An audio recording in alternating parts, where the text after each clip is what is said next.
মাননীয় সেনা প্রধান, ইনাফ ইজ ইনাফ।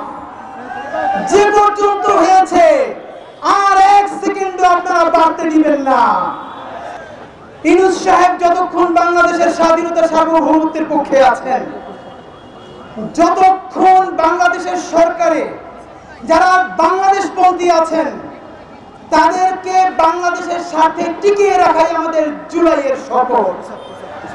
বন্ধুরা আমার, আগেও বলেছি, খুবই স্পেসিফিকলি আপনাদের সাথে একটা কথা বলতে চাই। সম্ভবত গতকাল আমরা আমাদের সব থেকে ঝুঁকিপূর্ণ সংবাদ সম্মেলনটা করেছি। বাংলাদেশের সমস্ত রাজনৈতিক দল বর্তমান ক্যাওটিক সিচুয়েশন কোন কারণে জানে, মিলিয়ন মিলিয়ন ভিউ সব ইউটিউবার তারাও জানে, কিন্তু নিজের জায়গাটা দুর্বল করে দিয়ে কেউ কথা বলতে চায় না। আমরা বলেছি এখানে যারা আছি, সামনে যারা আছেন, এই সমস্ত জীবনের বিনিময়ে যদি বাংলাদেশের স্বাধীনতা সার্বভৌমত্ব বেঁচে যায়, জুলাই বেঁচে যায়, আমাদের এই জীবন কি আল্লাহর কাছে সঁপে দিতে আমাদের এক সেকেন্ডের ভাবনা নাই। কিন্তু আমরা আজকে স্পষ্ট জানাই, মাননীয় সেনা প্রধান, ইনাফ ইজ ইনাফ। যে পর্যন্ত হয়েছে আর এক সেকেন্ডও আপনারা বাড়তে দিবেন না।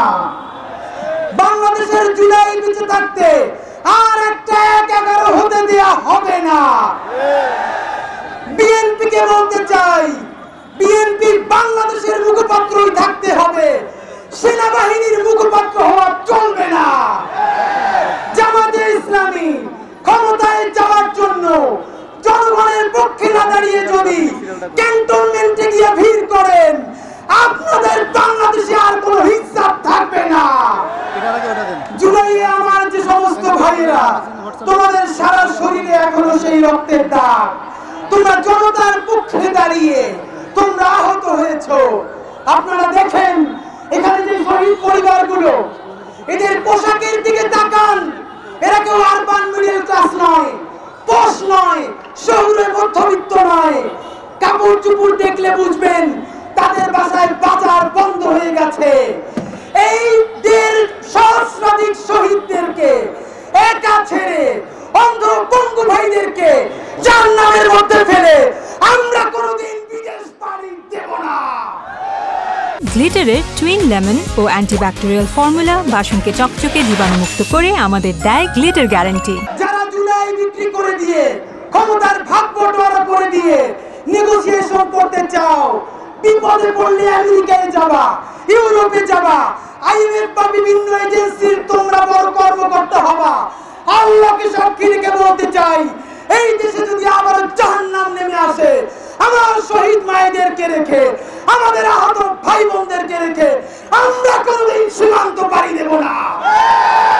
আমরা সেই বেগম খালেদা জিয়ার সন্তান, যিনিও বলেছিলেন বাংলাদেশ ছাড়া আমার আর কোনো দেশ নাই। সেই বিএনপিকে বলি, আপনারা ১-১১ স্মৃতি, দগ্ধকে স্মৃতি আছে, বাংলাদেশের পক্ষে দাঁড়িয়েছিলেন, তাই আমরাও আপনার পক্ষে দাঁড়িয়েছি। আবারও আপনি জনতার পক্ষে দাঁড়ান, আমরা চিরদিন আপনাদের পক্ষে থাকবো। চূড়ান্ত ভাবে বলতে চাই, আর্মির সাথে যারা সংঘাত ঘটাতে চায়, বন্ধুরা তারা বাংলাদেশের বন্ধু নয়। এই আর্মি যেরকম ক্ষতি করেছে, আর্মির বন্ধুরাই কিন্তু আমাদের পাশে দাঁড়িয়েছে। আমরা বলতে চাই, তওবা কমিশন গঠন করো। যেই সব আর্মি অফিসার গুম করেছে, খুন করেছে, হত্যা করেছে, হাসিনাকে পালাতে দিয়েছে, ৬২৬ জনকে ক্যান্টনমেন্ট থেকে বাড়ি দিয়েছে, তাদেরকে বিচার করো। কিন্তু যে আর্মির সৈনিক, আমাদের অফিসাররা বাংলাদেশের জন্য দাঁড়িয়েছে, তাদেরকে সব বাংলাদেশ সেলিব্রেট করবে ইনশাআল্লাহ। সর্বশেষ প্রশ্ন, করিডোর ফরিডোর কিছু না, ইশরাক যেরকম বলেছে মেয়র ফেয়ার কিছু না, আমরাও বলি করিডোর কি আজকেই সরকার বলছে?